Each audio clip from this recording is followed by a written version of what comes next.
Magapadayon ang shoring activity sa idalom sang Ungka flyover.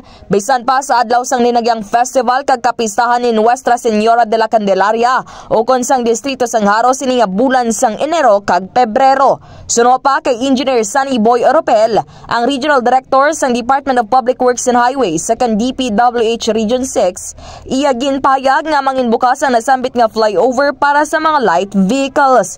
Dugang pa ni Oropel, nagsugod sila sang jet grouting sang Enero 15 kag magatapos ini sa sulod sang 120 calendar days o kon 4 ka bulan.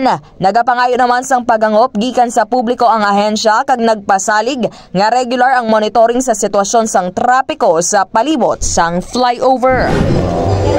The rectification includes enclosure ng ating mga existing pier which the jet grouting will be applied. After naton sang ating enclosure, we will deploy all the I-beams, steel component needed for the shoring, and then the equipment that will be used in the jet grouting will be deployed.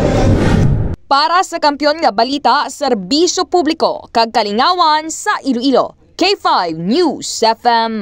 Ang ining nga balita ang ginadulong sa inyo sang DTX Coffee Mix. Himo sa natural nga sangka pareho sang amarkuso, chia seeds, sugared cane extract powder. DTX Coffee Mix. Nakakapi ka na, naka-detox ka pa. DTX Coffee Mix. Mabakal sa mga butika.